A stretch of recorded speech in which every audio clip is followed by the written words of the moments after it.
Now is the time that we've all come here for, and that is to recognize members of our profession who have gone above and beyond and have represented the cream of the crop of the legal profession in the Lansing area and Ingham County and beyond.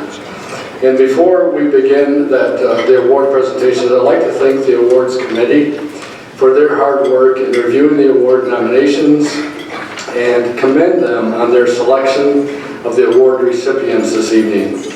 The members of the committee, I'd like you to stand, please, if you could, when I call your name. James Dalton, Deb Adams, Shauna Dunning, Nicole Hughes, Lindsay Dangle, Tony Smith, and the Honorable Amy Krause. Please give them a round of applause.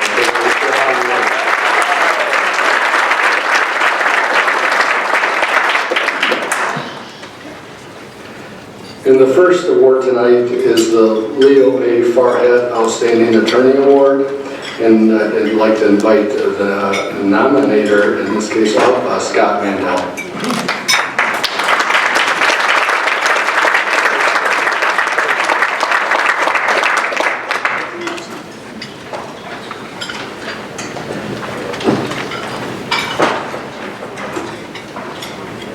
Thank you, Mark.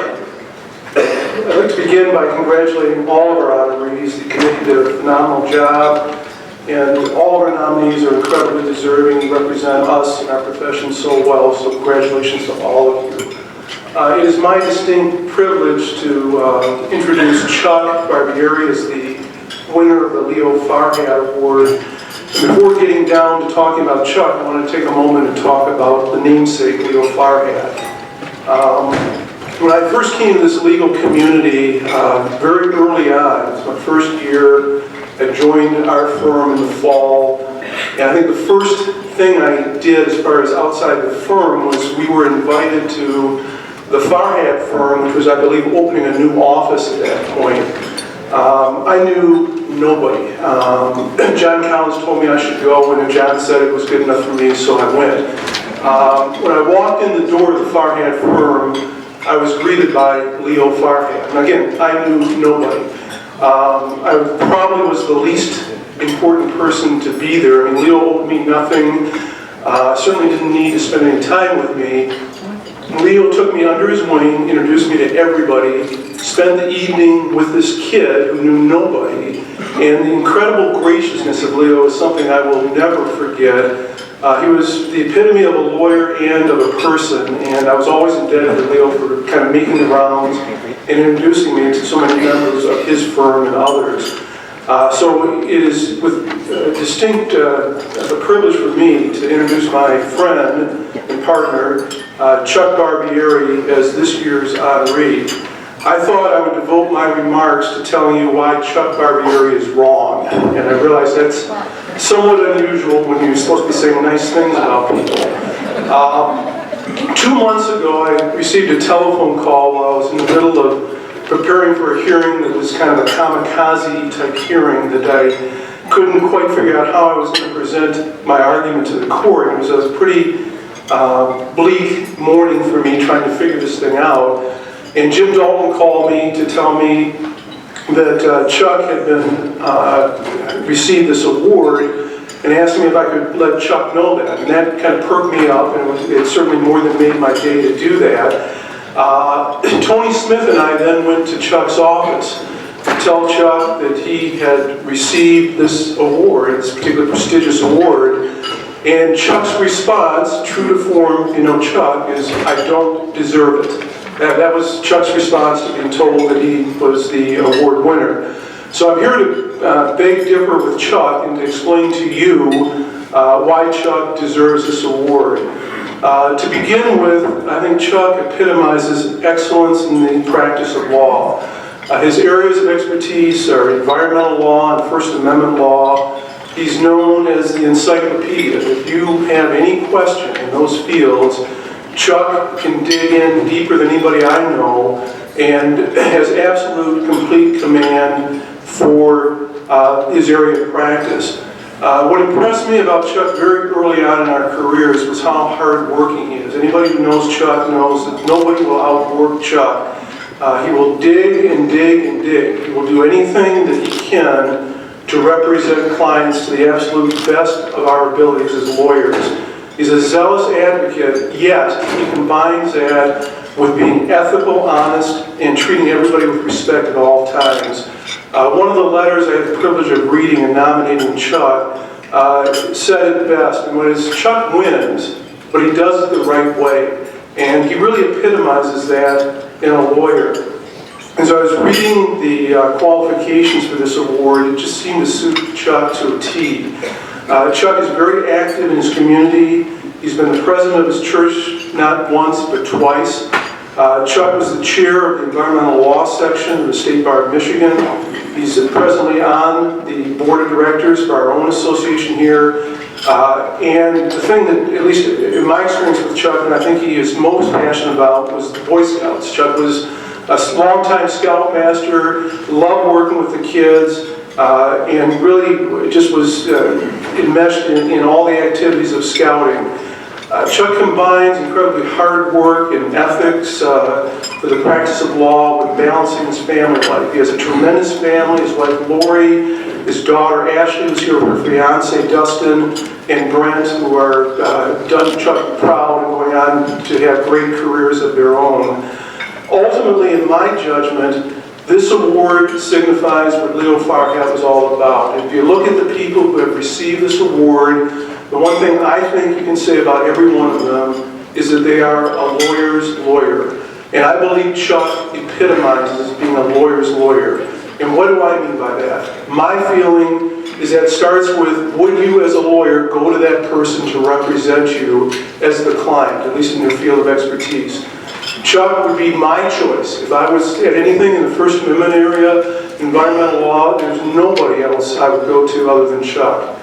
The second thing I believe a lawyer's lawyer epitomizes is somebody who sets an example for others in the profession. Anybody who's ever worked with Chuck, seen him in the practice of law, knows that he sets the standard for our firm and for others. And the last thing, in my judgment, that epitomizes a lawyer's lawyer is someone who loves the law, just truly loves it. And that to me is Chuck. So I beg to differ with Chuck when he says he doesn't deserve it. I can't think of anybody who deserves it more. It is my privilege to introduce to you my friend, Chuck Barbieri, is the recipient of this award.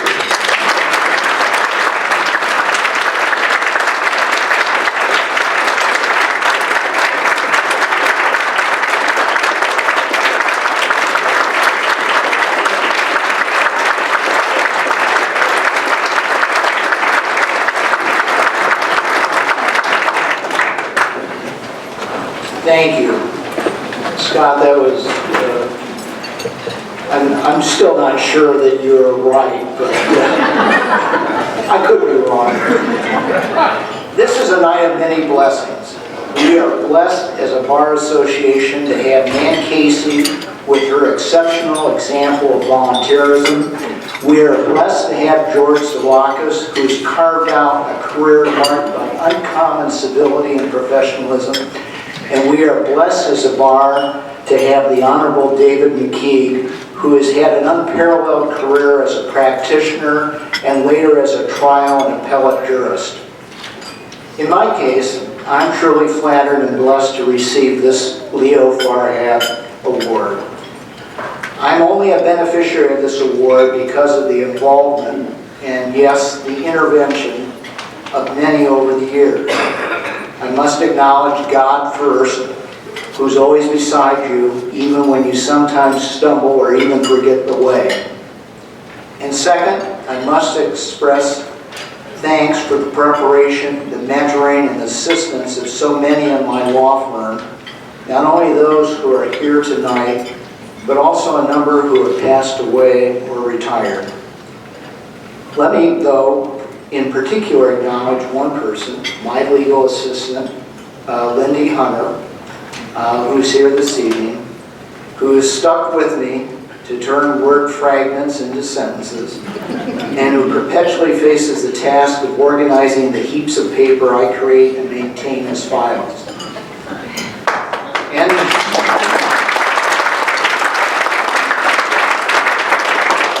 Third, I must recognize my family, in particular my wife Lori, who's accepted my limitations, kept our family unit intact, and has maintained her career as a court reporter in spite of her travel schedule. I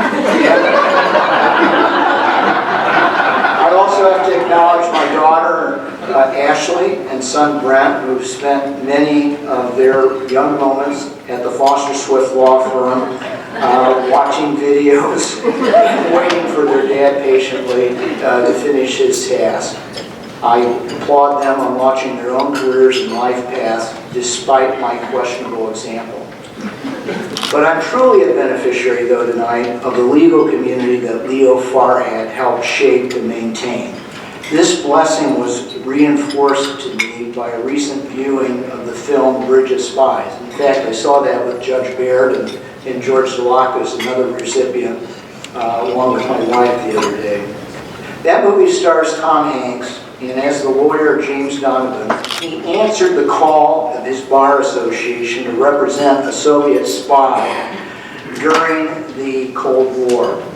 And he helped save that spy's life from a death penalty and helped negotiate the trade of that spy for the downed U-2 pilot, Gary Powers, and an East German-held Yale student. Brent, you'll be interested in that. Attorney James Donovan, in my view, reminded us in the movie that the Constitution is the ultimate rule book that makes the difference in all the battles that count, including the battle in this case between West and East during the Cold War. While that film captures the role of what a common lawyer can play, even on an international level, that movie should stir us to see what lawyers have done here and continue to do here. Lawyers like Leo Farhat, they remind us that our profession is at our very best when we vigorously represent our clients and defend their rights. Leo, who was a prosecutor and also a criminal lawyer, and who was at various times lawyers for both plaintiffs and defendants, always provided his clients with zealous, ethical, and sensible representation that our judicial system depends on. Well, I don't think that Leo ever exchanged spies on that bridge. Leo helped us show what an exchange of justice should look like in the bridges provided by our courtrooms and other tribunals in Ingham County. That same job of justice continues to be done today in the Ingham County courtrooms and various legislative and administrative bodies. It is done across conference tables, over the phones, and even in our emails and texts, in the creation of contracts, deeds, wills, trusts, and other legal documents. This bridge of justice has covered and will continue to cover any chasm of disorder, chaos, or occasional injustice in our imperfect, occasionally, community. I'm so proud and humbled to be part of this bar that is dedicated to the bridge of justice and to be recipient of an award that bears the name of Leo Farhat. Thank you.